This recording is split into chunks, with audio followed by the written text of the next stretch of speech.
Hello and welcome, gamers. We return to the MAAC Esports Championship to finalize the day with League of Legends, but more importantly, to conclude the final chapter of this MAAC Esports Championship 3-day weekend event. I am your caster, Rich, right here, with an amazing co-caster to be alongside me for this League of Legends segment, MXL, who we will have with me to go into this game. It is a best of three. It has been a spectacular day of gaming where we've seen titles and glory already been handed out, but League of Legends is the last segment that we're going to be doing today. And again, I can tell you, I cannot wait. It is an absolute pleasure to be here presenting this opportunity in the final moments. Again, this chapter that I think we've all been waiting for, and I know these gamers have been as well. And we've got so much League of Legends action coming up for us to really conclude. And we do have two specific teams that we're going to be talking about that have worked their way all the way into these final stages. Again, that is going to be Marist versus Manhattan, who have been the talks of this whole time. And I think we actually do have my co-caster. There we go. MXL, welcome, my friend. Now that we've got us side by side here, how you doing? I hope you're excited for this amazing finale that we've got in front of us. Yeah, doing fairly all right. Apologies for the cat in the background. Unfortunately, some things just happen, but producer whispering in my ear to show the cat. We'll get him on eventually, but very excited to see the games today. Marist versus Manhattan, the two titans of the division, of course, coming in. And Marist already coming off the backs of an Overwatch championship just recently, a very convincing 3-0 win over Iona, who had a stellar third map, actually. Like, if you didn't watch that, go watch that. That was an insane game. Earlier today as well, Smash coming down to the very last stock in Quinnipiac versus Sienna. Just a very, very solid set of games today. Hoping League is similar. It's going to be such an exciting set of games, to say the least. And you can already see the lovely, the energy there at the desk with everyone at their PCs. We've got some lovely plushies there as well. Even the face paint. We talked about this yesterday with our other casters and just the team spirit going into this. They've got everything to go and fight for here. Manhattan Esports on cam right now. They've got grins on their faces, ready for the energy that we are going to be bringing into this and casting. And as we talked about here towards the beginning of this is the final moment. So this is a best of three between these two teams. We got a little bit of flavor from them yesterday, but we also have to talk a little bit about the history leading up to this moment and what they've gone through, most specifically at the fact that we've never really seen Marist Red Foxes drop a game ever over the course of this season. Yeah, Marist has just looked absolutely dominant. Even in the games yesterday, we saw just pulling out the Fizz, a champion that I have not seen a ton of as of late. Loving the heart, loving every little facet of the love that Marist has shown us here on the stream. But they've pulled out some interesting picks. They've worked very, very well as a unit, and I'm excited to see what's going to happen. The only team that Manhattan has lost to has been this Marist squad, and it was a 2-0 scoreline in favor of Marist the last time they fought. I think Manhattan looking for a little bit of the upset tonight. Mm-hmm.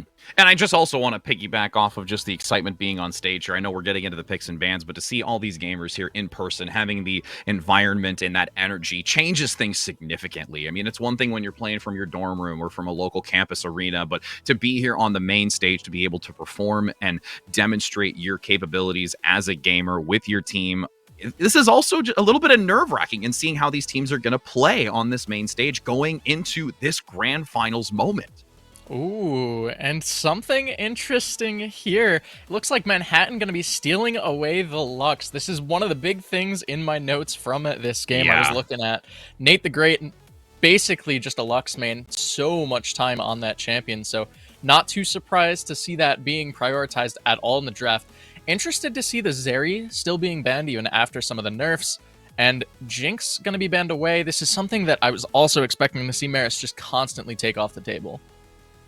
Yeah, and I mean, again, stealing away this is where you've got that opportunity of looking at previous games from yesterday and where you're being able to really read your opponent. And because you have that tactical strategy, the coaches, I guarantee you, doing their research going into this, we can see now the rest of the pickups coming through. We're actually going to get an Aatrox coming out here for Manhattan to see what they can do on this top side, but also really looking at and emphasizing this J4, where that has a lot of hard engagement. I've seen it multiple times paired potentially with a Diana, which hasn't really been banned. That's risen to of power towards it. I've seen a couple of combinations, but again, just overall, I'm at least liking so far what we've got from Manhattan, whereas we're going to see the completion with the Poppy selection from Marist.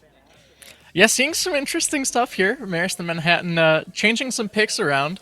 But the big thing I noticed looking into the games from yesterday specifically, Godsent picking up the Darius, picking up the Shen, specifically in the Darius game, looked pretty abusable, pretty weak. Had a pretty tough time up in the top side. I believe was getting dove pretty consistently in the early game. So the Aatrox worries me just a tiny bit, especially into something like the Gangplank, who's notoriously safe, does it extremely well as the game progresses. I just, even last night, was casting another league and saw that GP just like doing 2k crits. It is ridiculous the amount of damage he can pump out. You pair it with the Poppy, you pair it with the Rakan, that's a lot of engage, a lot of utility with that steadfast presence as well. Helps negate the Jarvan, negate the Aatrox, and it's looking rough already in the draft. As we do get the finalized bans coming through, Recognition no longer going to have the Fizz available on the table. Also, the Assassin elimination from that Talon play. Not going to see that either. But the Ahri has also been something in synergy with the Corki being eliminated from that mid lane because they're so oppressive. But we're going to get a Lucian lock-in and haven't really seen as much of this recently. It's more so been the Aphelios. We've seen Jinx. We've seen Caitlyn. We've seen a lot of those priority picks. But, you know, Lucian does still have a lot of value going into this. On the counter side, though, you're going to see this Ashe and hover over the Braum, which again, that beefy frontline engager that they can continue to just make sure that nothing's going to get through them. With that said, Lucian and Ashe both receiving some pretty substantial buffs recently. I think just 3 days ago, Lucian getting a lot of buffs to that Vigilance passive that was added to him to try and push him back into that bottom lane. Ashe getting some buffs to her W as well, if I remember correctly. And Ashe Braum is a terrifying lane to try and go against. No way. Okay, is it a Gangplank mid into the Lux? Cobra. No, I mean, we've seen some interesting strategies, though the strategies that we've seen that are a little bit more unique have been on the opposing side of these big names of the colleges. So I'm curious to see if they're going to opt to do the same thing, because again, it's a best of 3. So they have a chance now to potentially throw a little bit of a wrench into the mix. They can play a little bit more off the cuff here for this first game to really feel out their opponent before going back to something that they're more comfortable with, the structure that we've seen yesterday and previously throughout the season. And I'm curious if that's maybe the mentality that they've got going into this to try and compete against, you know, a team at which that they've never really had to worry too much about, because they've always managed to take the win and never, as we mentioned earlier, drop a game as a whole. Yeah, definitely, especially in the first game of the best of 3. You can always look to pull out some more spicy picks, see if you can get away with a little more than otherwise would be possible. And you know, if it goes south, you still have 2 games left, right? There's always that potential for that reverse sweep. Interested to see, I kind of expected the Lux to go mid. I was expecting to see a little bit more spice coming out from the Marist mid laner. Last night just played, what was it? I have it in my notes here too. Actually played Fizz, played the Yone as well, like something Yone. Really aggressive. Totally was expecting something along those lines, but the Fizz was banned away. The Talon banned away as well. So 2 of those assassins that can really just shut down the Luxon lane, taken off the table. Malphite was a little weird, but still fits that bill fairly all right.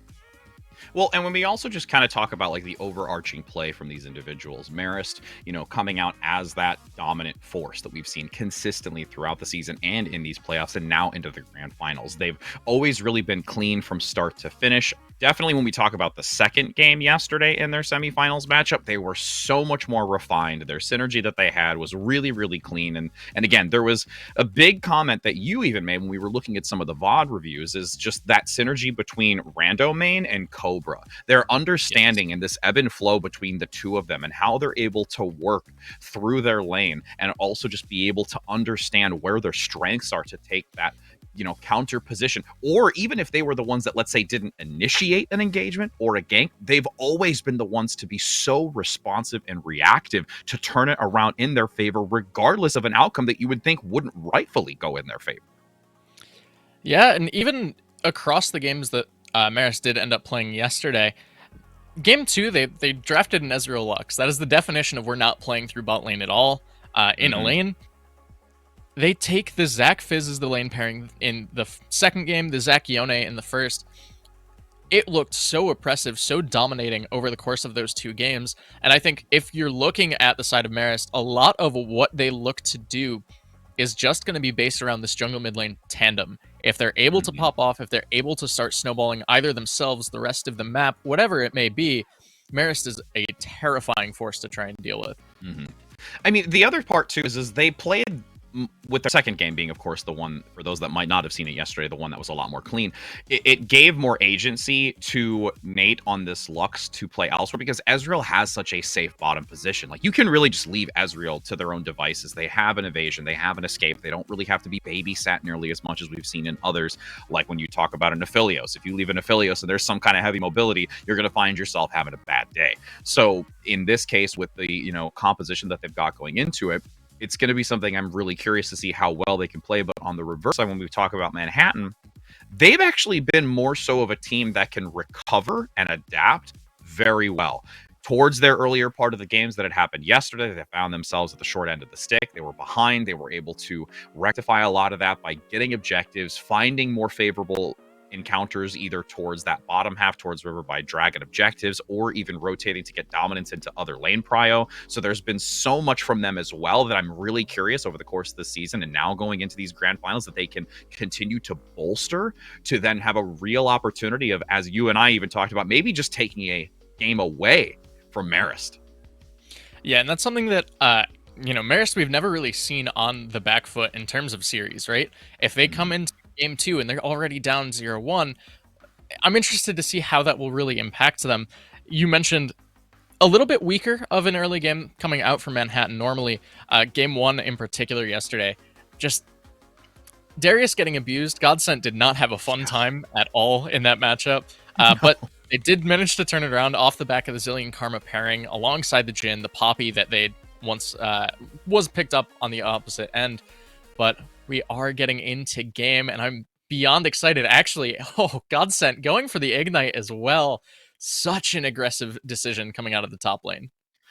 And as you can see, we do have Manhattan on the blue side with Marist on the red, as we are going to be seeing them enter to the line of scrimmage across the riverway, and really just looking for the fireworks, the excitement between these two. I think we've actually got a little bit of a pause here as we're looking to correct that tech issue, but this is what we want to do. We want to get you, excited. We're like, yeah, we're going to go into game. Nope, not just yet. Pause. Wait. So we're only trying to boil this over because, like we said, this is the finale. This is the finale for the day and for the event weekend. So we cannot imagine what type of energy is going to be put into this, because these gamers also want to put on a show for not only themselves, those that are tuning in, but also for those there locally in the event space themselves.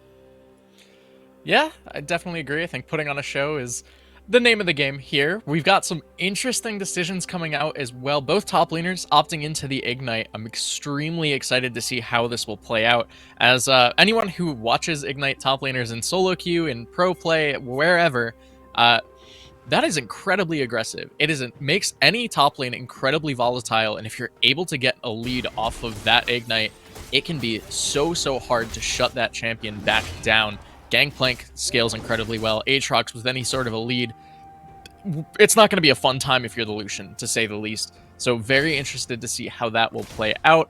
Although there's always the caveat of Predator Poppy, the Lucian Rakan pairing. So much damage that can come out from these 3 champions in particular. And Cobra opting into something a little more defensive than I think we were really expecting to see today with that Malphite mid. Could bully out the Lux early, but not sure how much kill threat there's going to be. It feels once again like it's going to be around that mid-jungle pairing. And as we again take a look at the positioning here for these junglers rotating from that bottom portion up towards the top half, again, we're looking to see how they're going to engage. Will they look to network into this mid lane position, which we've seen before, or they're going to opt to maybe try and give that momentum in that top half? You talked about it earlier, the significance of Croissant on this gangplank. The crit value can be so substantial if you get them into a great position. When already going to be a little bit harassed here, does have the opportunity of getting some more range poke. Hyper aggression comes in. Godsent over the wall. First blood comes out. Croissant is eliminated, so it is a 1-for-1 trade, but you still get that extra little oomph for the first blood going in favor of Croissant. Oh, Woo, and and there's even a Okay, we talked about excitement and fireworks. Literally not even 3 minutes into game, friends. yeah. And this is the issue with some of these top lane ignites. Instead of opting for that teleport, we see Godsent now stuck walking back to this wave, not in necessarily the greatest spot. Granted, Stefo able to hold it, so won't be the end of the world up there, but Gangplank getting the kill and effectively the 1v2. Sure, Stefo picks up the return trade, has to burn the flash to do so. Double summons out of the GP, sure, but now Randomain just able to shut down the Lux, catching her on the over position, and now just abusing Stefo in the jungle. I mean, look at how aggressive you're just seeing this positioning coming out from Marist. They're making sure to put a statement out there in how they want to play this grand final. Stefo getting solo, a flash comes in, great 1-for-1 trade, but now, as we do look, the health values are a little bit more favoring for the moment, but 1-for-1 again. But actually, Godsent is going to get out of this. A redirect from Cobra, trying to see if they can get some damage onto the Lux, but the Lux is getting the better end of this, and Godsent is there to support just in case, making it now a 3-3 scoreline. Yeah, really close, really tense fight, but Marist just overstepping a tiny bit too much. A beautiful bind coming out from the mid laner of Manhattan, and just doing so much work. Aatrox limping away at single-digit HP, but Godsent doesn't care. Comes out, only 3 assists on the Aatrox, sure, but feeling so much better about the way that this early game is going to be playing out. And meanwhile, in bot lane, we've just seen typical exchange. It almost feels like it's where you want to leave a lane alone in top. That's what's happening bot lane. They're just having a good time. Shoved a little bit here in favor, of Marist, where they're going to have to play a little careful since it is an opportunity of having like a slow push towards MCJ in a return. And honestly, right now, I'm really curious to see how Cobra is going to start influencing what they hit 6 with this unstoppable force and their attempt to try and roam it after and look for additional crowd controlling. As we just really take a little bit more of a slower, paused pacing here as we transition after quite a number of takedowns. Yeah, interesting to note as well, Malphite not normally known for a lot of early aggression. You mentioned has to tend to be playing around that level 6 point, so to see Cobra already playing around the map, roaming with the jungler, really says a lot about what this mid-jungle pairing for Marist looks to do. Oh, the Grand Entrance just barely missing here. Are we going to be able to get the collapse onto this? Trying to come down. Stefo is there, gets the flag and drag into the back, has to force the flash. Nate still being very cautious, doesn't need to force the flash here, and holds on to that. Both summoners have been used by Wheels, so at least they've gotten something if Stefo wants to try and return for a second engagement.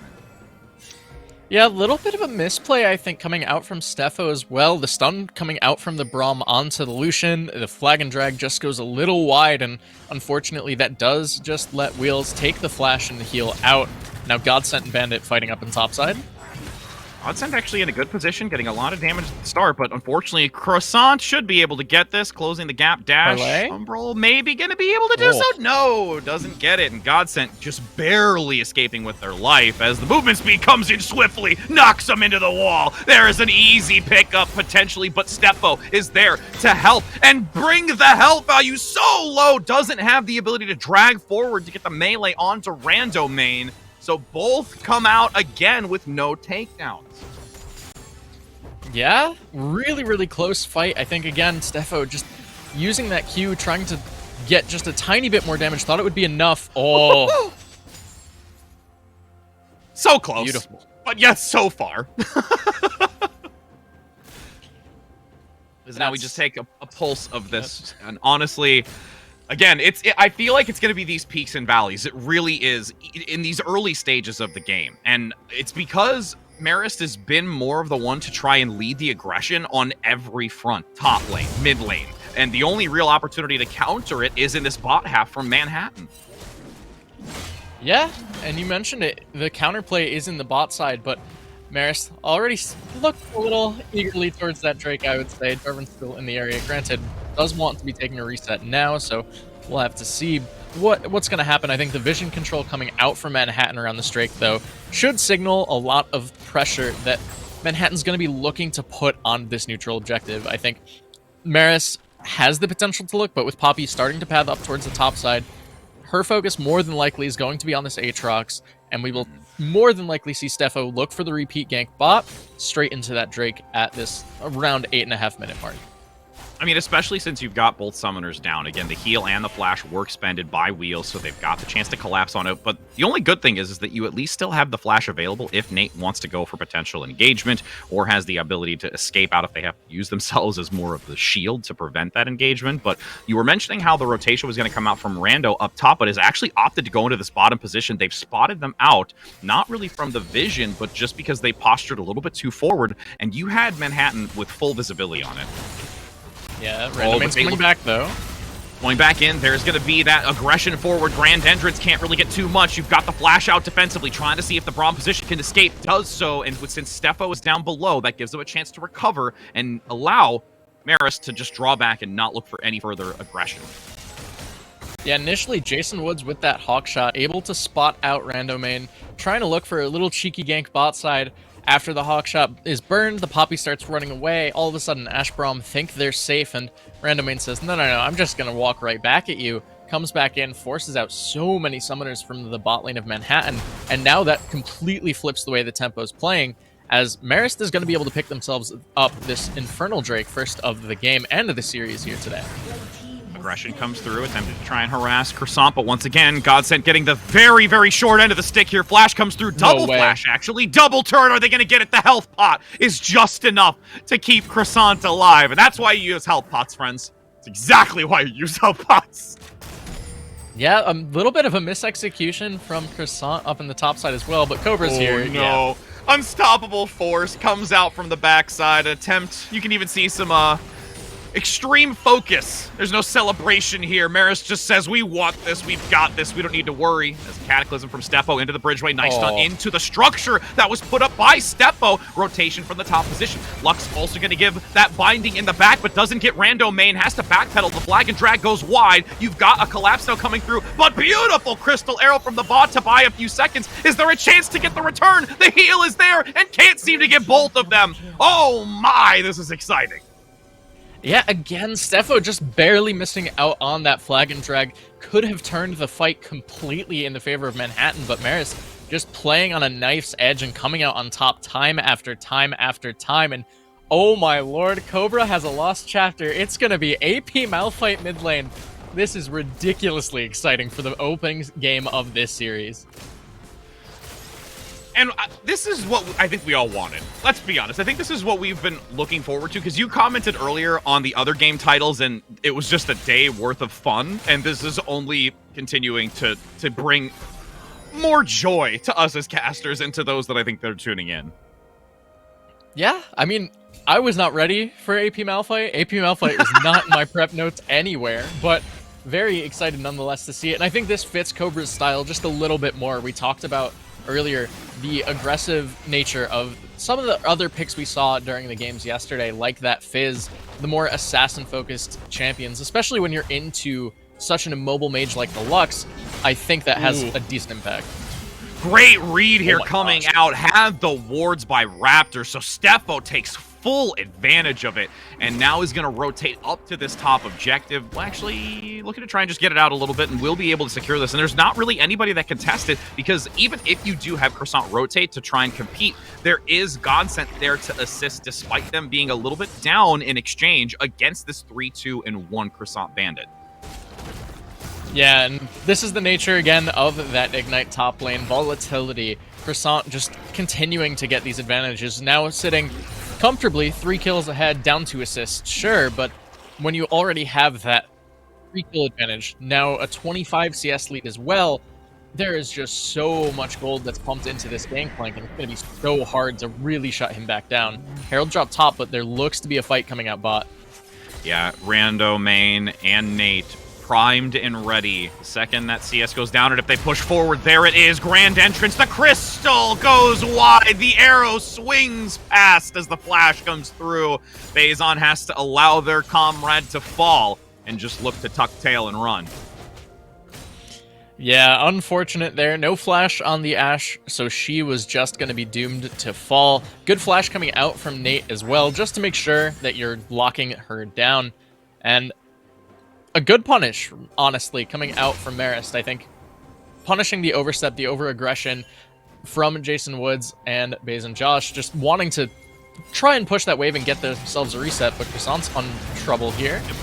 Cataclysm gives a little bit of separation onto Godsent, but we'll be able to just completely evade it, go right in for the takedown. Now going to just pop the World Ender to ensure that they've got it as Stefo rotates back to get into the jungle. And at this point, that's really what Godsent needs. And we talked about the Darius even yesterday, and you mentioned it where they had a hard time at the start. But if you can start getting value into Godsent and giving that gold and itemization and necessary play potential, it can be really, really dominant.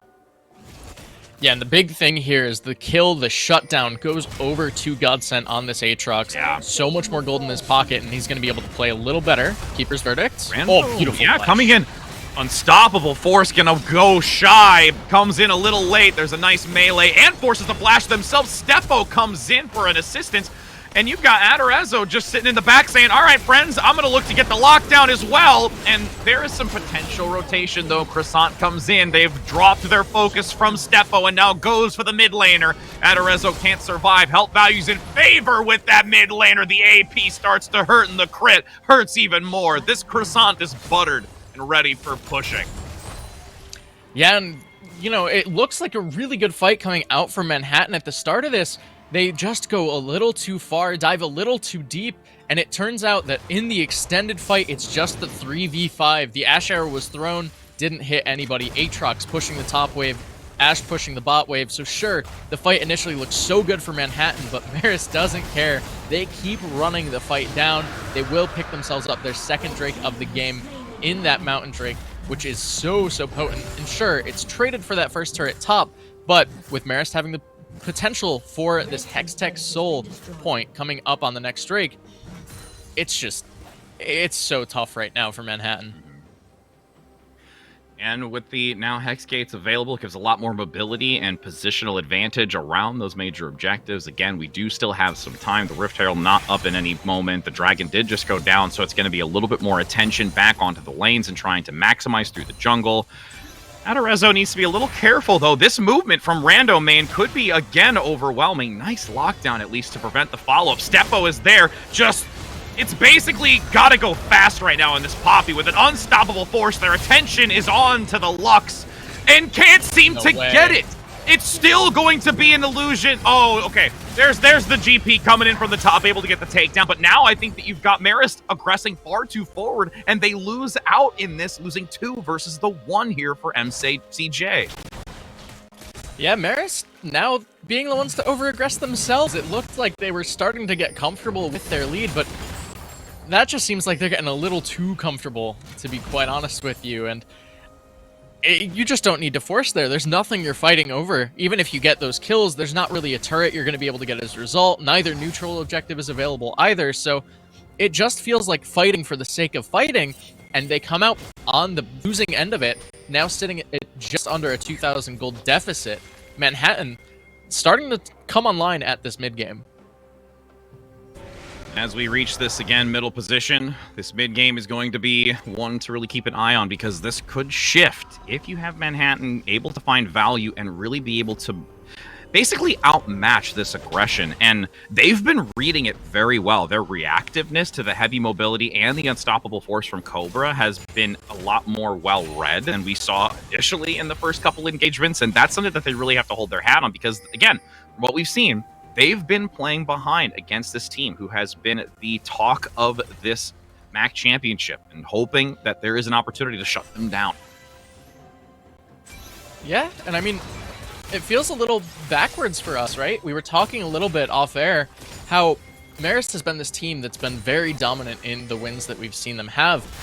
And Manhattan's been the team that tends to be playing from behind. They tend to be the ones that are on the back foot in these early games. So to see the roles flipped a little bit, this is a position that I don't think Marist is necessarily too comfortable with, and that could be part of the reason Randomain looking for some of these fights in that bottom jungle.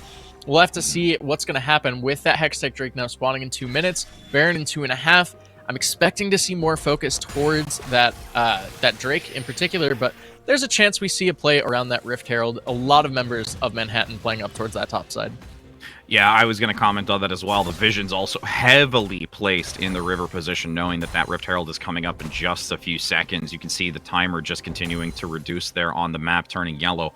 So they've prepped and readied themselves to get that objective to potentially break open either this bottom position with the tower or in the mid lane. Could even potentially continue to try and harass this top side. But now you're going to see Jason, unfortunately, being collapsed on 3 versus 1. Oh. Nice flash evasion, gets the crystal arrow. But, I mean... even though Jason didn't get much out of it, I still got to give him style points there in the bot lane when you're going against 4 like that as the Rift Herald goes down. Yeah, I mean, really good flash, but it does result in the turret falling regardless, and there's an argument to be made. If you're just going to die anyway, take the Malphite ult, take the hit, save the summoners for a later fight. Won't have access to that cooldown for the next 5 minutes. Herald pop mid, though, so should be the trade of the mid tier 1 for that bot tier 1, which I think Manhattan's going to find favorable. That GP damage! No! What aggression! Flashes forward! And that's where you're going to have Croissant Bandit getting, again, a little overzealous here. I think that's really going to be the biggest thing, is Marist, if they continue to play hyper-aggressive like this, they will be punished, but they're more than willing to take these types of stands. Yeah, but big thing to note here, the back canceled from the Jarvan means that this Drake is going to go over to Marist. There's almost no way that Manhattan will be able to contest it. So now this will put Marist onto their Hextech soul point, rather. There is no Ocean Drake in this one, but it's such a potent Drake. Now, granted, with something like the Malphite, the soul not necessarily too impactful, but super strong for Lucian. Jason Woods just spotting out the entirety of Marist with that hawk shot, so won't be playing too aggressive, but maybe I'm wrong. Maybe there's a fight to be breaking out here. Croissant Bandit not quite set up yet, doesn't have the ultimate, so maybe Manhattan can look to try to force something here.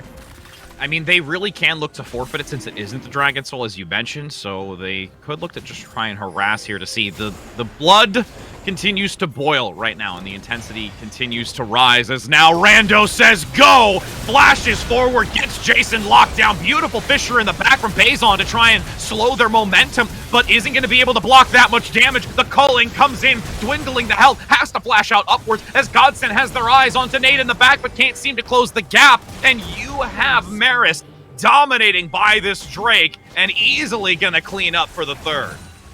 Yeah, Jason Woods just walking way too far forward. Walks up to try and negate the GP barrel, but unfortunately, Guts caught out as a result of it. Randomain pops the Predator, runs at this Ashe, even flashes behind there to make sure there's no shot that this Ashe is going to be able to get out. And it's a huge fight win for Marist. They definitively will start taking control of this game, and they're firmly set into the driver's seat. Drake's soul point now belongs to them, and you know, in 4.5 minutes, it's going to be rough, but Manhattan's going to have to try to shut that down. Yeah, you really have to. And again, I really liked the positioning when it came to the Glacial Fissure in the back line to try and draw their attention away, slow their momentum inside of that Frost crevice and the fissure to see if they could potentially get some repositioning advantage, but the damage was already done. Health bars were so low that you're just playing a recovery game, and if you can continue to play this aggressive, one of the strengths that Marist is showing, they will be able to continue taking this first game. Yeah, and it looked really, really good early on from Manhattan. This Lux just doing so much work in the early to mid game, but now that we're starting to edge towards those later game fights, Marist just coming back online saying, okay, yeah, we're still a team fight comp. We have this, oh my gosh, Luden's Shadow Flame Malphite. He is just looking to obliterate whoever he jumps on, and Lux cannot be pressing W ever in this game if you're playing against Cobra, because that just gives so much magic pen. It's like a soften, basically, and it feels so bad because you want to shield your team. You want to try and prevent damage, but shielding just means Malphite's going to shred you even faster. And as we take visibility across this map, attempt to potentially get a lockdown in this mid lane position. Marist being a little bit more hesitant here. They're not playing as aggressive because they know they've got time, no major objectives on the map for the moment outside of Baron, which I don't really think they need to worry too much about because they're still finding value elsewhere. A little bit of harassment in this bottom lane, trying to get that tower. Again, not really actually seeing any bounty objectives coming out either because really it's only a roughly 2k gold differential between it, even though Marist is finding such value in these 5v5 engagements. Yeah, I mean, the gold deficit definitely looking a lot closer than I think the scoreboard or even the map pressure would tell you. This river control for Manhattan as well, just signaling that they still are able to really step up, look to try and set up around these neutral objectives. And, you know, if they're able to have 4 people, 5 people around this Baron, Marist sure can look to try to take it. Neither team's Baron damage is great just to begin with, but any sort of a fight that breaks out can really swing either way as a result of the vision. Cobra, though, might have just found an Ashe. Oh my goodness. Unstoppable. What a stun, though. Does manage to cause some space between the two, and you've got Jason just barely getting out of there. Yeah, I mean, sure, Jason gets out, but you burned the Malphite, which has, like, at most a 60-second cooldown at this point, for Ashe flashing, healing, and ulting. And yeah, her ult cooldown got reduced, so that's a pretty significant buff to her, but not having access to those 2 summoners is going to be massive going forward in this game, as that's where a lot of the damage from this Manhattan composition really stems from. Big focus here towards the mid lane to see what they can do. Still a little bit of a harass in the bottom position, since you do still have the TP available by Cobra, so they can continue to have this divided attention in the bottom position. And if they do harass and leave Jason here, that's going to be a 5 versus 4, as they could rotate up in this position, looking for a flank even. Nice attempt here with the ultimate to try and dwindle some of the health from Adorazzo, but still really playing cautiously here and not actually going to opt for any solid engagement, since this Dragon Soul is up in just over 60 seconds. Yeah, the Malphite available once again, so my eyes are going to be on Cobra, see how this is utilized, because this one ultimate can make or break how some fights play out. And if it hits 4, it looks insane. If it hits 0, it looks super, super bad. We'll have to see which one we'll get. Cobra has been on point so far. GP Barrel not going to end there, but Manhattan needs to be able to contest this Drake, and they have no way to gain control over this river right now. No, they don't. It's going to be do or die. They have to take this fight, though, because they can't afford to really let this Dragon Soul go. But look at how forward Cobra's playing, just knowing that they can basically walk through here for free without any sort of concern of retaliation. And as the Drake comes up in 30 seconds, yeah, they're divided here. This is not looking good. They can't really seem... There's no way they can even try and press forward, because if Cobra just takes the decision, actually Crystal Arrow comes through, lots of stack damage, forces out the stasis, and denies that engagement from the Black and Dragon. Cobra comes in with the unstoppable force in the back. Damage is just overflowing from Marist. They just completely bamboozle post the stasis. The Zonias allows just an opportunity for Cobra to come in, and this now guarantees a Dragon Soul. Yeah, I really like the look coming out from Manhattan, but unfortunately, it's just not enough. The CC not lasting long enough. Cobra able to pop the stasis, able to stay alive. The light binding just a tad too early, and Cobra just does so much work. Dives onto the Ashe, dives onto the Lux, finds the ult onto 2, finds so much damage, just blows them both up. And sure, your J4, your Aatrox are in the backside, but they cannot do nearly enough. This Rakan, this Lucian just doing so much work as well for Marist, and they're sitting strongly in the lead in this game. And now they draw their attention to the top half. They know that there is going to be a back coming out from Marist. They have to spend the gold and itemization they've gained from that bottom position and the engagement. And at this point, attempted to try and drop some vision so that they at least could take a more favorable fight here by this Baron. And now that they've got it in sight, they're going to be able to easily eliminate any sort of intel that Marist has. But at this point, Marist can just really look to try and take engagements elsewhere. Again, they don't have to go strictly for this Baron, because they've got so much already just in their back pocket. They've started to balloon this advantage now of 4K, and there's a second time around. Doesn't have the flash nor the heal, as you mentioned earlier, so Cobra will get this one. Jason, I've been there. As an AD main, that feels awful. Guys, I don't know. This cooldown is so short. What am I supposed to do here? But Cobra might be getting caught here. Lightbinding lands. Stefo gonna go in for Flash Cataclysm. Okay, and gonna have a flash out, as you now have a chase for the Rock, and you finally lay him to rest. But since there's so much attention in this bot lane onto Cobra, that leaves Baron ripe for the picking. It's only the support player. Josh is up top here, can't really do anything, and they're going to easily collapse onto it. There's an assistance now with Godsent coming in, going to pop the World Ender to see if he can... Oh, actually, no, it's not even up and available for this, so they will just look to try and take the fight as they're down one. Crystal Arrow goes wide. The culling is blocked by Josh, and blocking with the shield to keep the mid laner alive. Even with this concussion blow, it's still going to get one. Lovely job from the mid laner to try and counter, but that flash should secure it. No, but Jason is here. Adorazzo is going to get overwhelmed. The damage onto the back, there's not enough assistance, and you're actually going to have Manhattan come in with the exchange and take the advantage of this engagement. Yeah, Jason coming off the respawn, shows back up, has the heal back available, so will keep the Lux alive as well, but a very, very big fight for Manhattan. Sure, Marist secures the Baron, but they get it on 0 members, the ace coming through, and I loved the initial call. You're looking at the Baron, you say, okay, there's 3 people focused bot side, the Ashe just fell as well, this should just be free, but this is what I was mentioning earlier in the game. Neither team really has that fast a Baron, so by the time it gets taken, the rest of Manhattan shows up. The fight just taken a little too aggressively, I think, for Marist. Could have looked to just back out, try to take the resets, you keep that Baron safe and utilize it going forward, but they look for the fight, they look for the play, and Manhattan comes up huge as a result of it. And now the next thing that they have to focus on is in 2 minutes and 40 seconds. That Elder Drake is the big objective. Again, with that execution, only further stacking onto 4 Drakes for Marist could be the end of Manhattan. But if they can play just as they have before, reading this position and being able to get some early vision and advantage towards that dragon half of the map, they could look for another favorable encounter as they just had moments ago. Yeah, and this is the one downside to having taken such an early soul. The potential for the Elder Flame, right? Smite is 900 damage no matter the level. That change came through a little bit, a little while ago now at this point, but you end up being able to say, okay, if we're Manhattan, sure, they have the Hextech Soul, sure, we're down 4 Drakes, but you know what? There's always a chance, and if you're able to secure that Elder Drake, oh my lord, it's like a 20% execute threshold.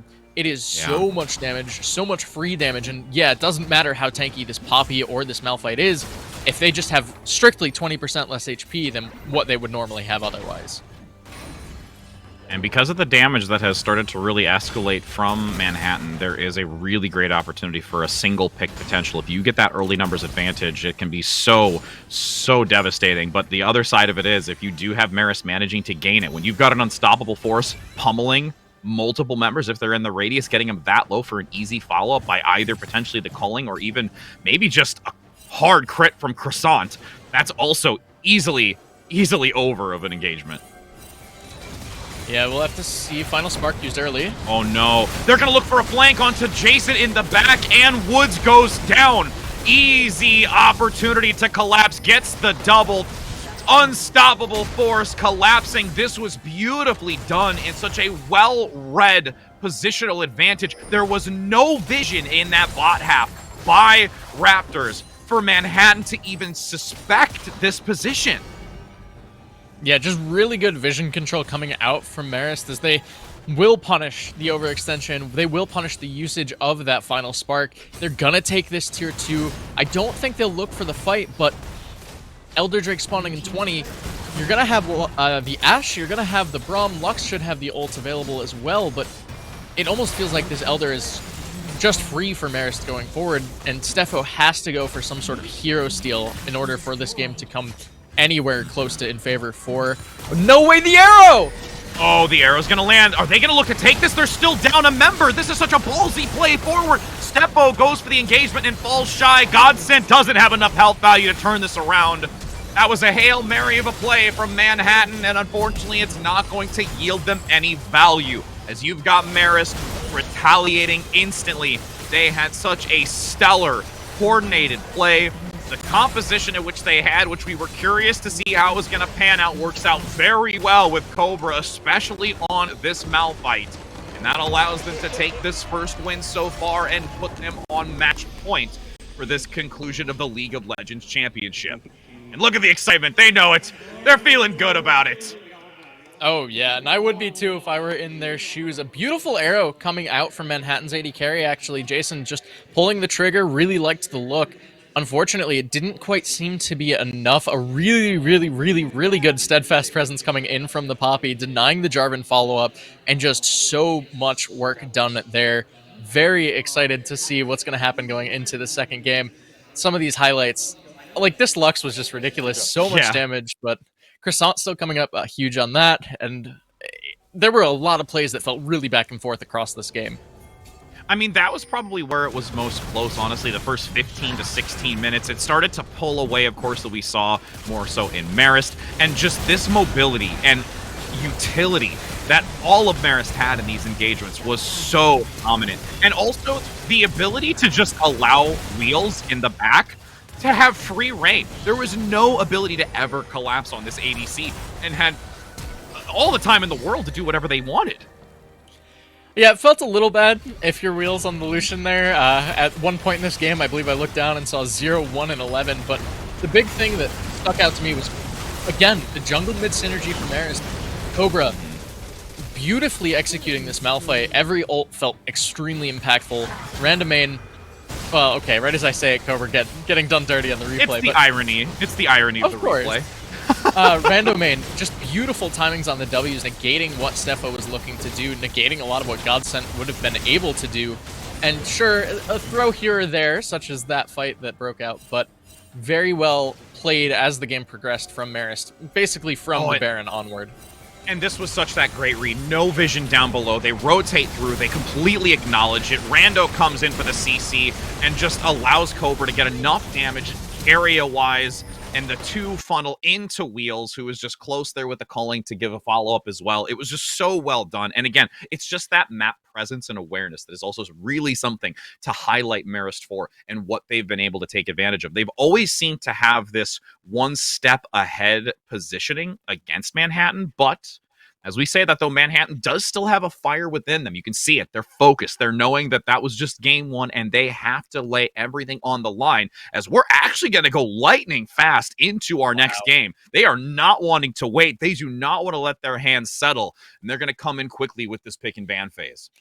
Yeah, definitely respect to this decision. I think feels pretty good coming off of a win if you're Marist to just keep that momentum rolling. You know how it is in solo queue. You win a game, you just say queue up. We won the last one. Let's go again. Let's run it back. But we'll be looking to just try and keep this momentum snowballing. Interesting to see the Darius ban as well, I think. Last time around, we mentioned this earlier, Godsent didn't look too potent on the pick, but you know what? Completely makes sense. You're picking up the Gwen once again for Croissant, and that is absolutely massive for the side of Marist. That's scary. With what we've seen from Croissant and just Gwen as a whole, if it is in the right hands, it can be dominant, as we do see the couple of selections now coming out on the reverse side. It is going to be a Garen and a Senna selected, and this is something that we've not really seen over the course of this weekend yet, so it is a little bit more of, I think, a flavor pick for them to try and put some kind of adaptation into their composition and their strengths. Yeah, and one of the strengths that Senna has is that you really can kind of pair her with anything. A few friends of mine are notorious for playing things like the Senna Shaco, Senna Lilia, Senna Riven. Like, literally anything works when you pair it with a Senna, so I'm interested to see how that will pan out. Once again, the Lux going to be locked in, should be going to Nate the Great down there in the support role. And Godsent picking up the Garen for themselves, more than likely. Granted, there is always the potential, like I mentioned, you're playing some sort of Senna Garen. Ooh. Wow, that is an Olaf. Okay, that is an Olaf. I mean, I have seen on repeated occasions in a lot of the collegiate scene what Olaf can really bring to the table, and some of the collegiate players that are able to really utilize Olaf. I mean, I've even seen it like an 8-9 minute marker, a 9-0-1 Olaf. It's absolutely disturbing how well this Olaf can play. You can even see them knowing that they're confident in their picks coming through. The Gwen, the Lux, the Olaf. This is going to be a mountain to climb here for Manhattan, especially being on the back foot. Yeah, I mean, Olaf, notoriously strong when paired with any sort of an enchanter, so there's even a chance, again, it's Cobra, so probably not, but there's always a chance of something like the Karma mid being paired with that champion, something that is incredibly potent, and if you ever start snowballing as rando main on that pick, it is so hard to keep it down. However, Senna Seraphine is a very strong lane combination in itself. Yeah. So much sustain coming out from this pairing, so much poke damage, so much range as well. I'm going to be very interested to see how this matchup will pan out for both sides. Granted, Seraphine's still flexible to mid lane, but I'm anticipating that will be the bottom lane. I mean, my biggest concern is the value that we see a lot is also towards the late game aspect of it. I'm really curious to see what the other two are going to have online here for Manhattan, because if they're looking more towards this late game dynamic, how they want to play in the long run, I'm concerned because of how aggressive Marist has been playing, that their early game dominance will be able to outmatch Manhattan, making this even more of a struggle for basically any sort of recovery. Yeah, definitely agree with you there. Steph are going to lock in the Trundle there for themselves as well.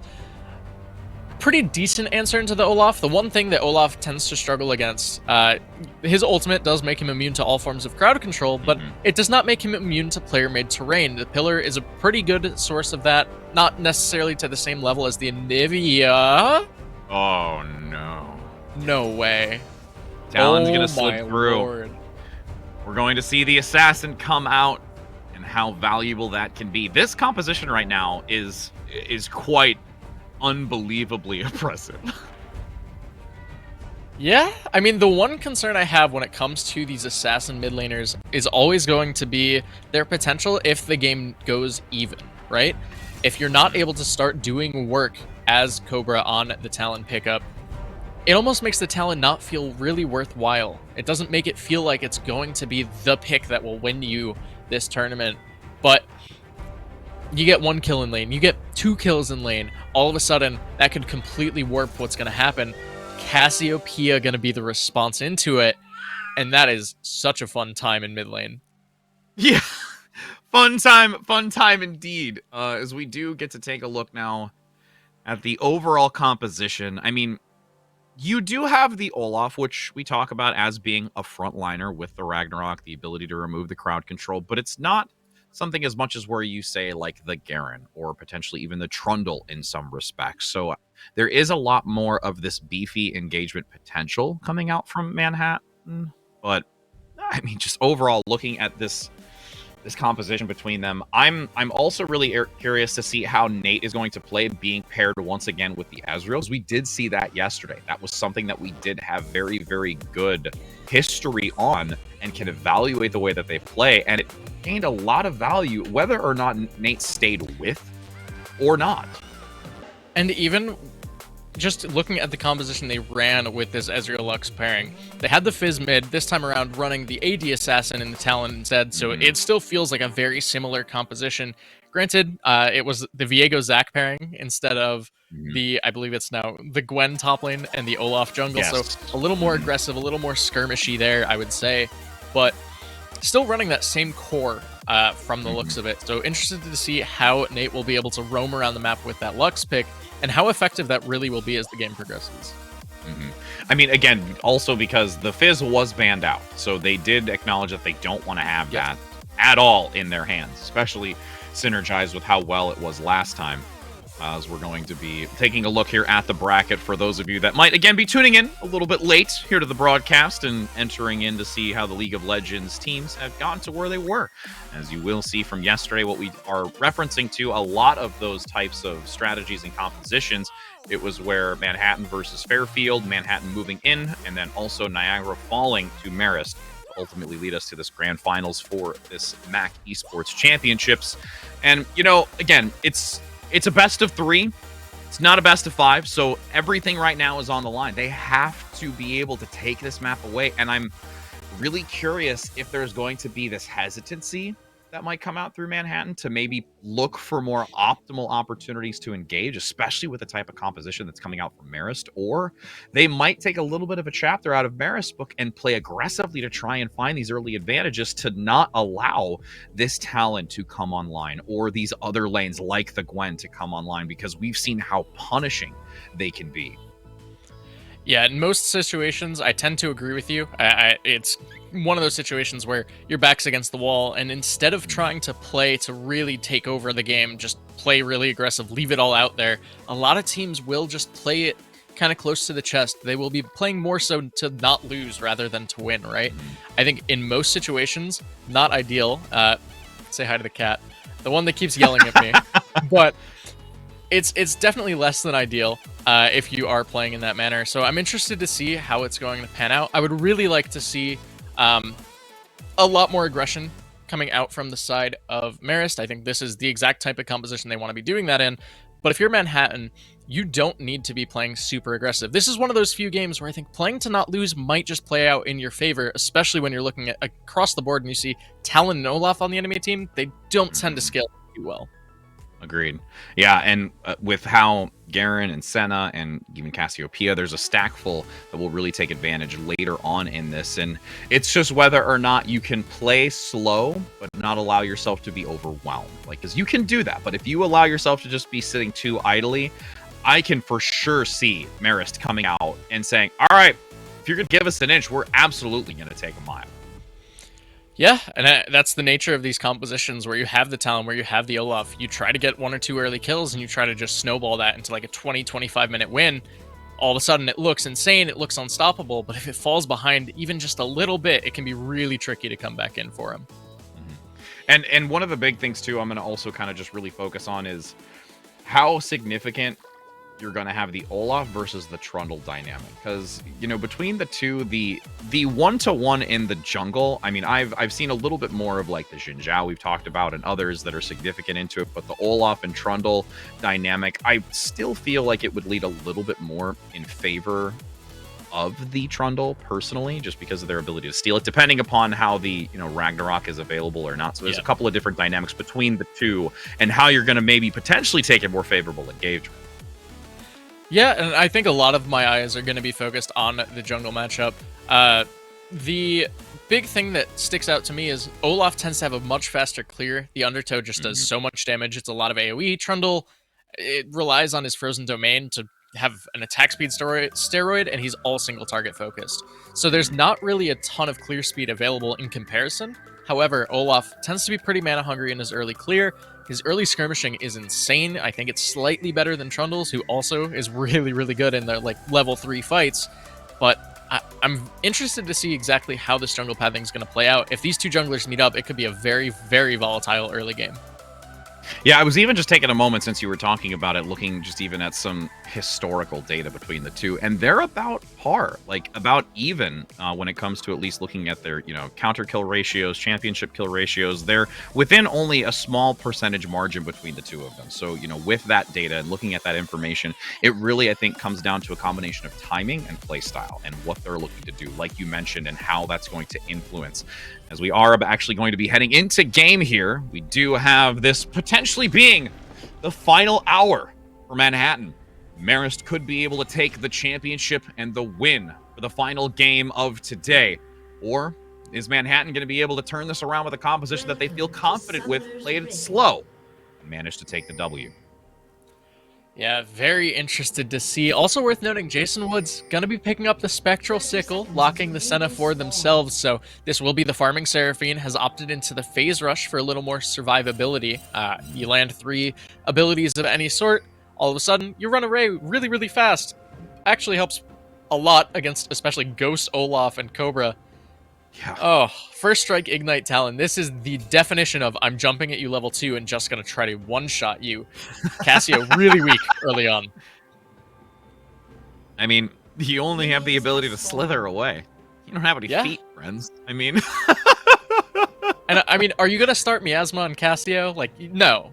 It feels so bad. You generally want to start that Q or that E, try to just harass, try to be able to last hit a little better. Has the exhaust to try to negate some of that level 2, but if Talon takes it first, which he more than likely will, he has that rake for the early clear. It's just tough. It's going to be a really, really hard time for Adorezo to just stay alive in the first 2, 3, 4 levels of this lane phase. And that's also what makes me really see how influential Stefo is going to be if they can continue to maintain presence in this mid lane to prevent that early opportunity for Cobra to take down Adorezo. As we do look in the top lane, it's going to be, you know, Garen, as per usual, just sustain in lane and, you know, grab CS. It's been a while since I've seen a Garen. I've been watching a lot of just play with it recently, and it's just really, really great to see what it can actually do in engagements. And the ability to just pump out damage in some respects is also quite surprising. Yeah, and I'm also interested to see what kind of Garen build we get. I know a few people who swear by the Triforce build, who swear by the, what is it, Triforce Berserker Greaves, and you just, like, E-spin on people and shred them. Some people really just prefer going into your Stridebreaker Bruiser builds, and I think either is pretty effective. I would lean a little more towards the Bruiser build when you're against, like, an Olaf in particular, but against Gwen, I could totally see the argument for wanting to go for the Triforce. Nice opportunity with the lockdown, getting some chip damage in, but great counterplay coming in. Wood's actually going to force out the flash from Nate. Very early summoner.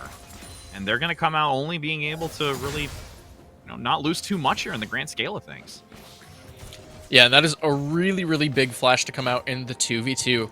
Ezreal, notoriously slippery with basically 2 flashes, but will now only have access to 1. Stefo was spotted here. And gonna look to try and get the pillar. Immunity is still available, and should be able to get out of this scot-free. Take a little bit of chip damage here. Nice couple of melees on top. Stefo, though, also punishment a little bit with minion damage. As Croissant's just gonna say, "All right, friend, that's cool. I'll just let you bail, and then I'll get back to doing what I'm doing." Yeah, and I wanted to bring this up as well. We saw this yesterday from Croissant, but opting into the flash on Gwen in the solo lane, this is not something that we see too much anymore. Oftentimes, she's more into your TP Ignite or the TP Ghost even. So playing it even safer. So even if Stefo shows, even if there's a kill threat, that flash is available for just a little added safety. Really, really like seeing this, especially when you know you are kind of that late game insurance for your team right now. And with how we had the GP play previously, there's a lot of control and understanding of positional awareness. So the flash being more of a safety, or if it needs to look for that critical value onto either the back line or an execution to maybe swing it back into their favor in an engagement that's not as beneficial, there's a lot of value that can be brought with it. And again, like you mentioned, Ghost is just able to close gaps. Typically, you're looking to try and just collapse onto the team with the extra movement speed. Stefo, though, now going to look to potentially push into the middle position. Does get the movement. Pillar still held onto. Nice knockback. Is going to be able to just parkour over, so not really too much worry there for Cobra. Oh, that is the one unfortunate thing. Adorezo just not really ready with the miasma. Pretty low in mana as well, but if that comes down, all of a sudden can look pretty rough for Talon. Wouldn't be able to use that Assassin's Path over the pillar. And that is the unfortunate interaction of Trundle and Talon. Cobra just able to dash over the pillar. Doesn't really care that he's being slowed. Now he's just created a wall between you two. Looking for a return. Olaf in mid lane. Rando, not able to get a couple of axes. Just wants to be there for support. Just saying, all right, friend, I'm here. I've got you. Just going to get some presence to clear this out and potentially look for an opportunity to back or potentially roam into this bottom position. But now as we take a look at the bottom half, which we've not really had too much vision of, there's been some great changing and exchanges coming through to put a little bit more punishment onto the health values of both Woods and Bazan. Yeah, definitely a little interesting to me to see how far away from tower, or the enemy tower its bot lane is, but Nate gets tagged up again. Oh, nice lockdown. There's the heal. Is having enough to sustain. Nate goes down. Wow. First blood into the pocket of Jason. Now, there is some potential re-engagement. Stefo not actually going to look for it. They've acknowledged that Rando main is present, and we'll just look to take what they can get.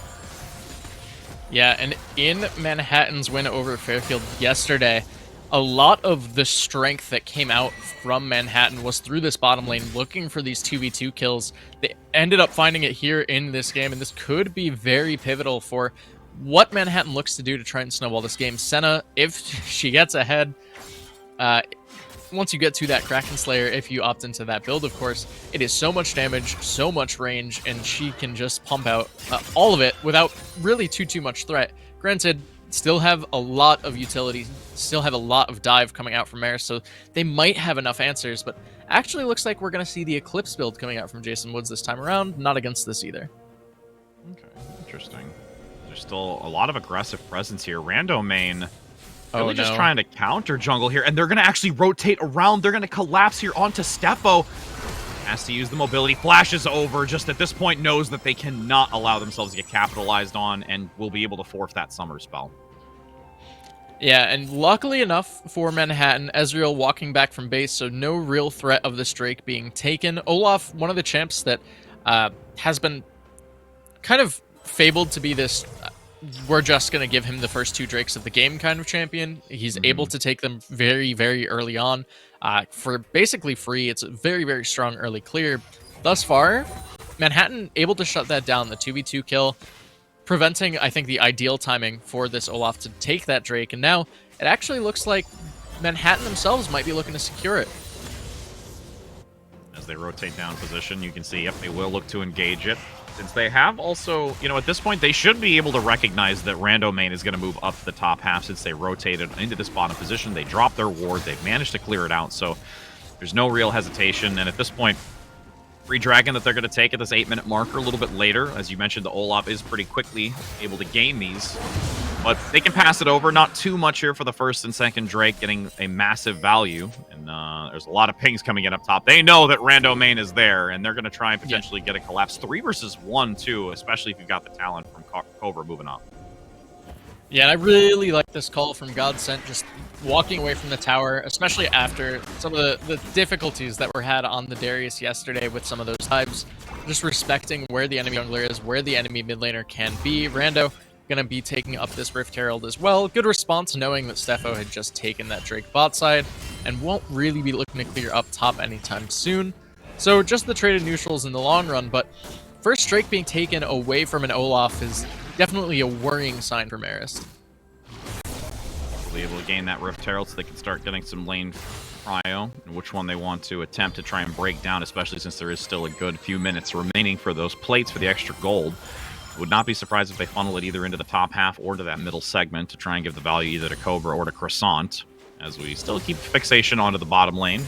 2 versus 2. Nate flank forward again. Is there a chance? Oh, actually, they're going to have a rotation here. Cobra's looking to come in for a flanking position. Might be able to get value onto it underneath the tower. 3 versus 2. The dive could be coordinated, but there is some easy response from the mid lane. Adorezo is looking to try and does go over the wall, using the movement speed, quickly going to get themselves out of it. Evades over the pillar and goes once again. This is just an easy escape. Yeah, I mean, Talon was pinched, and then he just jumped over 16 walls and got out of there. Talon, definitely one of those champs that I think most players are not accustomed to playing against too frequently. Very small pool of players who will actually play that champion, of course, but you have to play the game so much differently as a result of him existing. Yeah. If that's any other mid laner, they die there for sure, and I think Cobra, knowing their limits on this champion a little better, knows that they can get away with it. Nate looking for a cheeky little bind. Oh, now there's some big damage that comes through. Nate comes in with just enough mana for the full combo and is going to punish very quickly this bot lane from Manhattan. Yeah, and we mentioned how big the 2v2 for Manhattan has been in the past. This time around, Marist taking the 2v2 kill, going over to the Lux as well. So sure, Ezreal doesn't pick it up, but Nate the Great, we saw it both games yesterday. Super strong on the Lux, does so much damage, so much work. Croissant's under pressure here. Oh, forces the flash right as the pillar comes through. Again, using that as the safety net for Croissant to get right back into lane. They're both going to have to evade, and now they actually go in for a return. The mid lane comes in swiftly on to the trundle play of Stefo, and they make this now a 2-1 with a good 1,000 gold K lead. Yeah, really big pickup there. The Rift Herald will be dropped as well, just to secure a few more plates, and this is the issue with how Stefo was being punished earlier in this game. We saw 3 people collapsing onto the trundle in that bottom jungle earlier. Stefo forced to burn the flash, and this is the result of it. Ends up dying as a really awkward time, I would say. Was looking to try and punish a play, gets the Gwen flash out, walks away, thinks, alright, I'm safe. Talon jumps over the wall, Olaf ghosting at you. All of a sudden, no flash for Stefo. Stefo's gonna fall. Rift Herald pop topside, gets that first turret as well from Marist, and once again, they just seem to be trying to take control of this game. Oh my goodness, we talked about it earlier, already getting the combination from Nate, but this time that was just a clean chase and an overzealous positioning by Josh, and punished in the river again.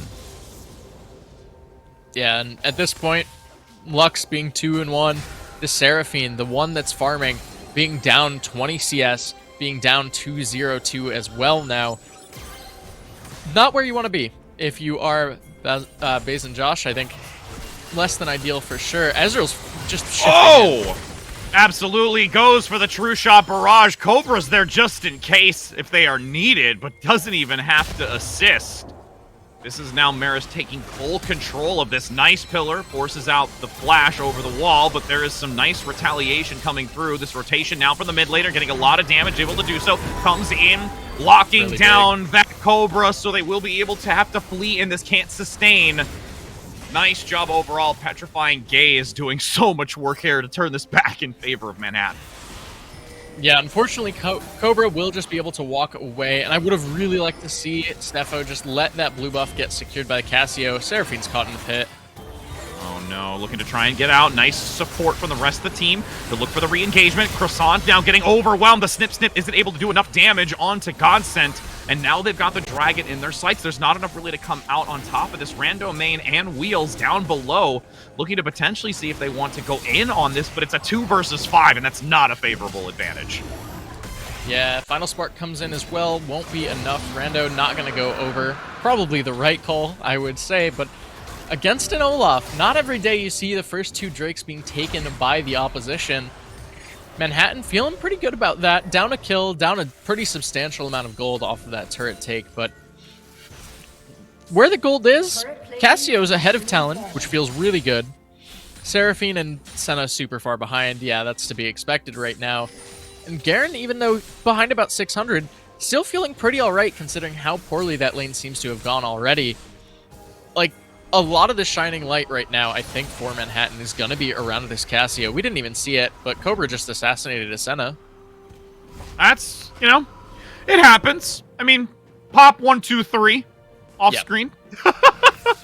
back in spawn. Oh gosh, and that's the scary thing when it comes to Cobra on this Talon. And again, like you mentioned it, a lot of teams that we would say aren't really too accustomed to seeing it, and because of that, you know, learning curve, getting back into it and being aware of how much potential it can bring, it'd be a scary thought. Yeah, and especially if you're able to generate a lead, it's just so dirty. 1-0-1 on the Talon. Sure, you're down 30 CS. Your lane opponent's up a decent amount of gold, but it doesn't really matter. You haven't been shut down, and that's the big thing. You have this Senna, you have this Seraphine, who are both going to just pop instantly if you breathe on them, especially with the first strike, especially with the Ignite. There's just not enough survivability for this bottom lane. And now as there's only a few portions of health remaining on this tower, it should go down. True Shot Barrage looking to see if they can continue to harass so that they do get it. Nice land here. Comet comes through as well. So you're going to now see, once again, this rotation moving up towards that Rift Herald to secure it. Since they've lost both of the dragons, as you commented, hopefully they'll be able to get the second one to see if they can gain value onto another turret. But there's a flank now coming into Adorezo is going to be in a dangerous position. There's the Olaf jumping over. Ghost is active. Does actually miss the axe here and goes in with a Ragnarok. 4 versus 1 has to pop the stasis. Stefo is there to give some assistance, but it's far too late as Nate gets another takedown for the spot lane. Yeah, and unfortunately, Adorezo just stepping a little too far forward. Thought they could get a little cheeky with it. Good ult. I really like this vision. Turn onto the bot lane, try and just stifle any sort of extra damage there. You know you're not going to be CCing the Olaf anyway, but unfortunately, just a little too over-aggressive. Stefo trying to step in, trying to keep their mid laner alive. It's not quite enough, and that will be now the second Herald going over to Marist. And they, once again, just taking control over this game. The 2v2 bot side looked rough early, but oh, it's just barely going to go wide, unfortunately, there for Wheels. But a really, really good set of plays, rather, coming out from Marist thus far. Everything's just being committed. They just want to get rid of Josh. Just go away, Josh. Yeah, I mean, Seraphine, I guess.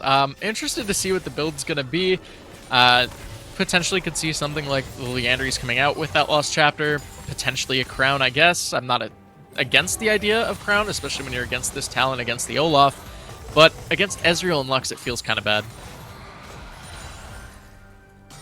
As we do see the next Drake going to come up here in 1 minute and 30 seconds to see if that's something that you can continue to potentially stack into your favor. Again, Manhattan has been able to take these initial 2. And this is really the last opportunity that you're going to have Marist be able to forfeit a dragon, because it will put them onto a dragon soul. And with the pick potential that they can have, Cobra's going to rotate up through this jungle, attempting to get this mid laner since the tower has been eliminated.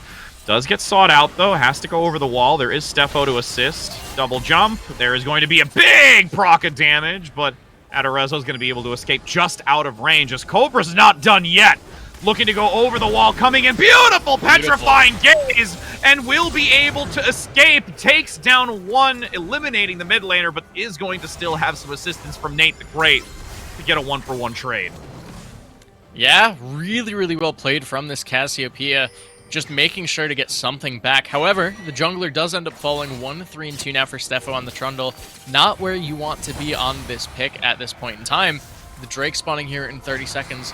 Cloud Drake, so not exactly the most impactful, just solo Drake, of course, but Jason, oh my gosh, already chunked. Yo! Forces the flash to get out of there. You've lost that summoner and the heal now for Jason Woods. Doesn't matter if you're on the Ashe or the Senna, you're going to be popping those summoners lightning fast. Yeah, and at least this time you're not against the Malphite, so you're not going to get as easily punished for not having those available, but this will just be the Drake now going over first of the game for Marist, and it's a little slower than I think you would want if you are this Olaf Talon composition, but move speed on a Gwen feels really good. There's a reason a lot of people do opt into the Ghost on her, of course, and we'll see. If they're able to stack 4 of those, I mean, this team is just going to be running so fast. Yep, absolutely, and when you get that value, as you can see a rotation down below, oh, Adorezo is going to be sought out. They're looking for a potential collapse. Random main will be able to grab that away, so there's no opportunity of the extra gold, and things kind of slow down a little bit here. Again, the Drake is down, the Baron is not up just yet, and at this point just trying to hold strong and keep whatever objectives they can, and these turrets, even in the mid lane, is almost about to go down for a second one. Yeah, and it looks like no objective bounties coming through quite yet for Manhattan, unfortunately.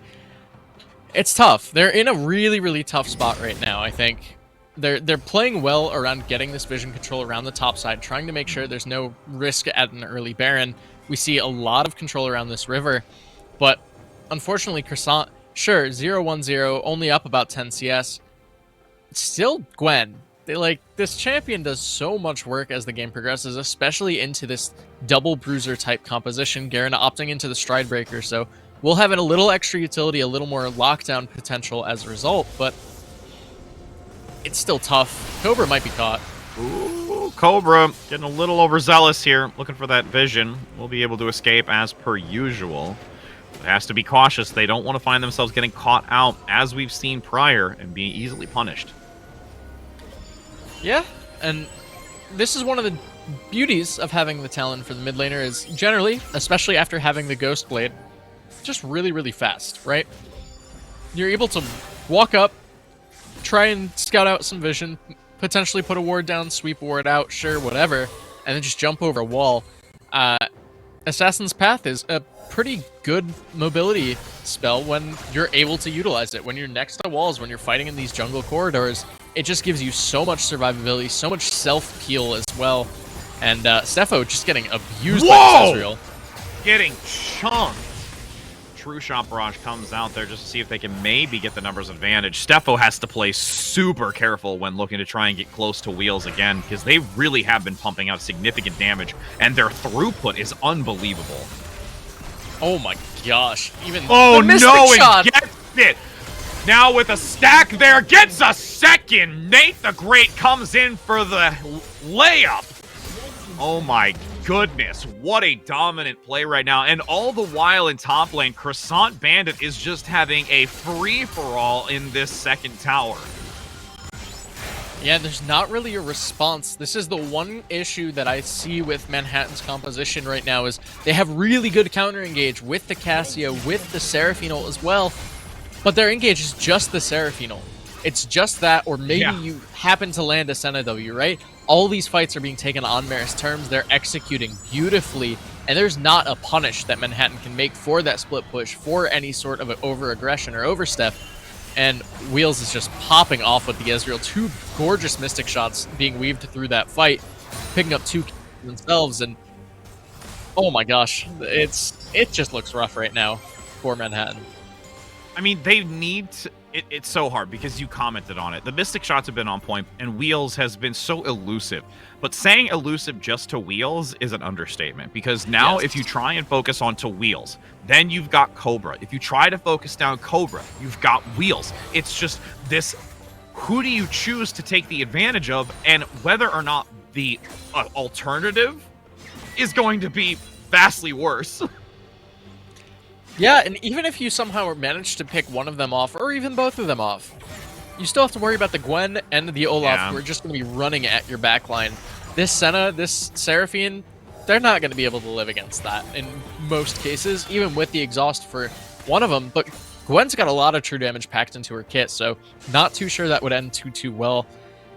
And if all else fails, you still have the Lux. Lucent Singularity does so much damage, Light Binding, so much utility, Final Spark, a ton of damage as well.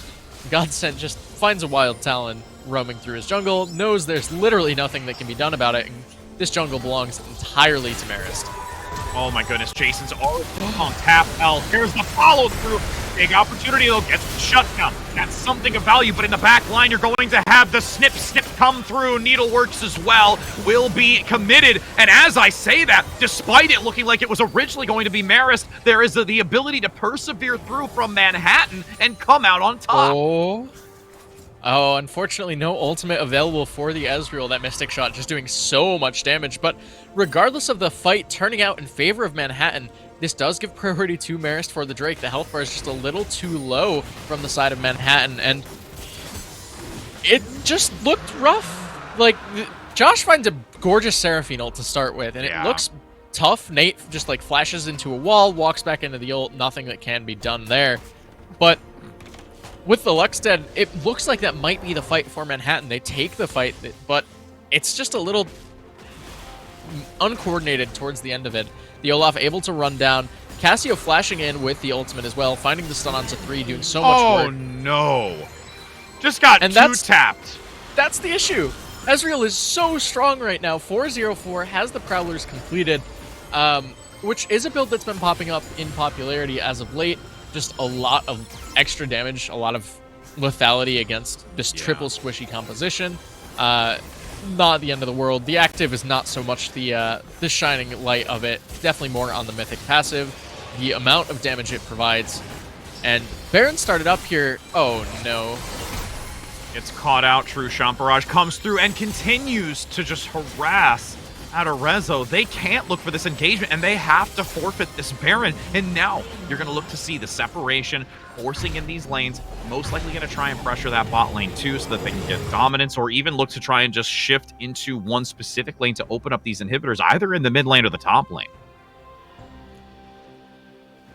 Yeah, I'm trying to think of what the condition is for Manhattan to come back into this one. I think that fight that they just had around that 4th Drake was probably the closest they're going to get to an ideal fight for their team. You have a lot of counter gauge. You have to just rely on somehow, some way, being able to burst down the Talon, being able to just kite out the Gwen. It still feels rough if you're looking for that full team fight. And even in your split push, Gwen at this point, I don't think cares too much about the Garen. Sure, he's 3-0. Sure, he's on 2 items, but he's mostly built to try and deal with AD threats, not from this true damage, not from the magic damage that Gwen is going to be providing either. And Croissant should just be able to have a field day from this point on. Yeah, had it already in the top lane, and now going to do the same in the bot lane. That outer turret, well, second outer turret is going to be going down. There is a potential opportunity to maybe harass it, but they can't risk it. There's this 2-position jungle from both Nate and also the quick movement here from Cobra. They're actually already into the base. They're aggressively playing. Health values are low. The pillar comes in onto Cobra. Does have to force him over the wall. Great takedown. Gets the second. This is an opportunity again for Manhattan. They're exploiting this overzealous play and allowing themselves to take these fights more favorably. Even though they're down this almost 10k gold, they're finding really great exchanges. Yeah, that almost seemed rough initially for Manhattan. I think Josh just not being able to find any targets with the ultimate, but didn't quite get to catch what had happened for that play to start. Both of the major carries, though, for Marist have been shut down in that fight, and the shutdown's going into pretty big places. I believe one went to the Senna, which really, that gold is necessary for this champion to really come online, especially with this Eclipse build opting into a little less sustained damage, right? You're looking more at trying to auto-Q somebody, and that does a decent chunk of damage, as opposed to the Kraken Slayer builds, where you're a lot more focused on that damage over time, that team fight focused damage. So getting more gold into her pocket will feel pretty good. Interested to see what that'll do. Speaking of just the goal, I mean, you're looking at 12K right now for the Ezreal. If you could just continue to try and shut that down, because that just shows how economically ahead they are, in addition to what they've just been able to find, period, with their play. Yeah, and I think there's definitely a decent point to be made as Cobra, doesn't want to fight Garen, I promise you that right now. Although, yeah, Godsent being poked out here. Yeah, that hurts. And that was 3 points. Yeah. As you can see, still some slow momentum here. Some pokes over the wall. This is just it's a gentleman's quarrel right now between the two. Just saying we're gonna wait to see what's gonna happen. Look for the fight. And I mean, Marist. Oh my, Woods, you have such a lucky break to survive that one. Well, yeah, Jason, though, forced into a weird spot where no matter what you do, it's going to end poorly. Had to either walk through the Luxie and take a bunch of damage on the out, or stand in place and take a bunch of damage trying to get out after the fact. So, unfortunate. Has the healing, but it's not going to matter. And again, it's this just constant poke that's going to come out from both Wheels and Nate. You don't even need... Cobra's just there waiting in the wings if they find an opportunity to collapse onto somebody, and all the while that they're keeping them at bay here, this is just going to be a third Drake going in favor of Marist, continuing to stack that mobility. And as you commented very early with these Drakes when we had the first acknowledgement of the Dragon Soul, they're just going to be weaving through this map. Yeah, the move speed might be a little too much. Double root! Oh! Can they collapse onto it? Nice follow-up, going in big. Lockdown comes onto 2, but there's an ultimate in exchange. The heal from the backside is not going to be enough from Woods. Jason, with a hope and a dream to keep his team alive, can't manage to persevere. Cobra escapes by the skin of their teeth, and Wheels gets a double. Oh, the flash forward! Flash forward! Wheels is going to get locked down in the back. Is there anybody close enough? They get it. Josh gets the elimination. Now the refocus onto the mid laner. Can't get the takedown. Randomain eliminated. And once again, Manhattan plays this so beautifully, despite the disadvantages. Yeah, Josh just finding a gorgeous route onto 2 members, onto both of the carries for Marist, onto the Ezreal, onto the Lux, following it up with that Encore, just doing so much work. And sure, Ezreal gets to shift away, but still ends up getting tagged by that ult regardless. Josh is just dead. Cobra, you're dirty. You're just dirty. We're just going to watch it come to fruition. Easy pickup here. Okay, there you go. Croissant! I was waiting for Croissant to actually take it. You just see Croissant steal it away from Cobra.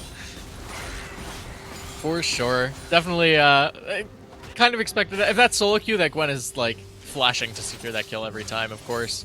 But of course, organized play, you want that gold to just go where it probably should. Gwen 1, 2, and 2, not necessarily the prettiest scoreline, but definitely feeling pretty solid. Has the core 2 items and the hourglass on top of it, so just so much utility basically for this champion.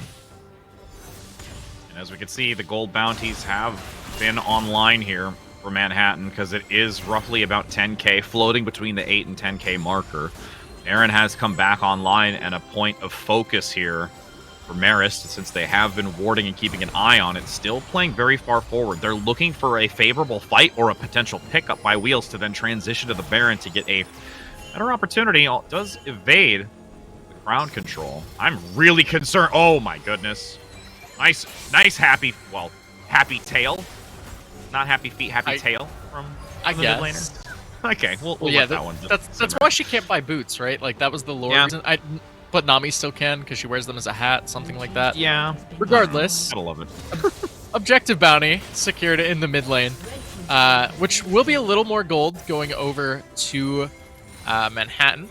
However, they do lose another turret in their base as a result, and that will be the trigger for the Baron to be started. Talon distracting too.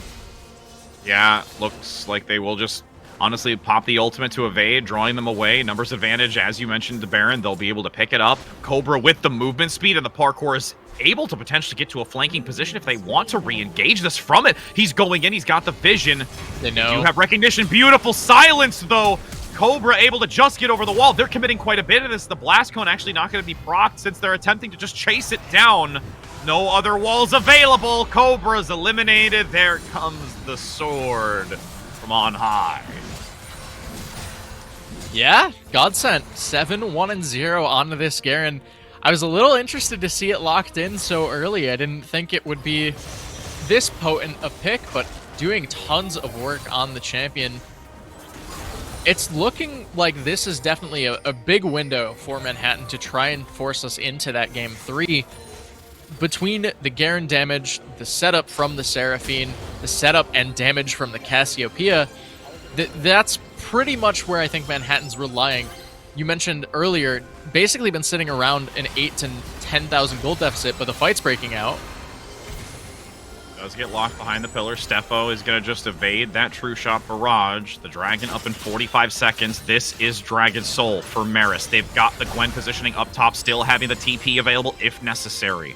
A lot of poke still coming through, prepping for this Drake. This is a really difficult position to be in because you don't have the TP from Godspen, so this can continue to harass. Nice evasion and eludes the damage. But this is still a scary position to be in. Yeah, Gwen's still pushing up the top side as well. Took the first inhibitor for their team. And the 4v4 round Drake, so much poke from this Lux, from this Ezreal. Cobra looking for the flank as well, looking for his time to shine, and he's going! Oh no, but gonna get flanked! That is Cobra coming in with a venomous bite in the back. Now going for Steffo as they're dividing the two. The Gwen attempting to collapse from this bottom position to give the assistance. Petrifying Gaze, but there's nobody here for damage. It's a snake that's left alone and is just completely having to burrow their way back to spawn. Steffo will be able to escape out of there. Croissant gets the stasis to survive. And now with the Baron buff, and there's such a lengthy timer, this is going to be it. It's only Steffo holding back against Marist, but Marist is in such a dominant position to close this out. They have not allowed it to go to a game 3. They will take the trophy, the title, and the glory that goes along with this in this MAAC Esports Championships. Let's give a huge round of applause for them taking the W. Back-to-back wins, and not once dropping a game over the course of this entire season. Yeah, really dominant showing coming out, especially today, but across the games yesterday as well. Manhattan just doing a ton of work, playing extremely well over the course of all 4 games over the past 2 days, and especially in this one. Oh my lord, that Talon was disgusting. The Lux Binds, the pickups, so much work. And even if the 2v2 didn't look like it was going to go too well, that first blood for Manhattan just so strong. I thought that was going to be where Manhattan would come fully online. Marist just managed to turn it around. Really, like, they lost the first Drake, sure. They lost the second Drake, sure. They lost the first blood bot lane, but who cares? Lux just finding so much over the course of that mid-game. I mean, this is the snapshot of the final game for this season. What a tremendous play. Major credit, though, to Manhattan in several significant fights for them to try and turn this around. You can't count them out for what they were able to gain, but overall, Marist, yes, able to just perform at such a... There's the cat! There it is! We got him. Towards the end, that's the celebration. The trophy, the glory, the surprising victory here for Marist, and cats. Of course. Yeah, I don't think can't have a celebration without a cat. I don't think our producer would be happy if I didn't bring him on screen at some point, outside of the window camera feed. But yeah, very strong showing coming out, I think, from Marist. They just, even in this game, there were a few instances where it looked a little sloppy, it looked a little wishy-washy, but their comp just basically was, we're going to keep running at you and make it work somehow, some way. Wheels on the Ezreal doing so much work. I mean, we saw all the poke that came out earlier. like 2 Mystic shots, basically one-shot a Seraphine, one-shot the Senna as well. And even though Baze and Josh had a few really good angles, like that. Yeah, there it is. Like, this is ridiculous. And then the follow-up from Nate, basically the bot lane just poking and gaining significant value outright. As we're actually going to be able to get a quick camera shot here of the 2022 MAAC Esports League of Legends Championship Trophy. What a well-deserved victorious token for them to hold on to, and even some kind handshakes here as well for those championship shirts coming out. Look at I want one of those. If only I was that good of a gamer. Yeah, for real. Yeah, there it is. Yeah, yes. Love to see it. Knowing major compliments and congratulations here to Marist, who has been able to take it. The entire team stacking up probably for some amazing photos to be able to be kept in legacy moving forward for this 2022 year. And I mean, honestly, we talked about it. We had stellar gameplay coming out from the League of Legends. We had it from our other game titles earlier. It's just overall been a spectacular day for this MAAC Esports Championship as we take one last look here at the bracket, how it all went down and how we found ourselves in these final moments with Marist taking this championship over Manhattan. And just what an applause to be had for all of them. Yeah. Very, very strong showing coming out tonight. Very happy with the results, I think, is Marist. They won Overwatch right before this. They come in, they take the 2-0 sweep in League of Legends as well. So very strong showing all around. And I think there's also definitely points that can be held high for Manhattan. I think they had a really strong showing, especially toward the end of that second game. But ultimately, Marist does come away with the trophy today.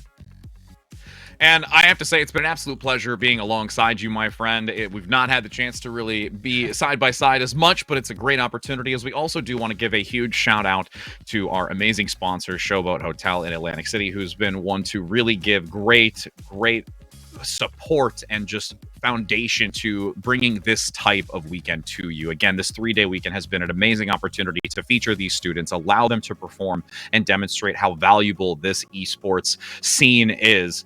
And I mean, overall, when it does come to what we've had today from those, the broadcast in and of itself have been amazing. And we hope that you have a wonderful rest of your day. We conclude with another championship going in favor of Marist. We hope you have a wonderful rest of your night. Take care. Happy gaming. And we will look to see you next time, friends.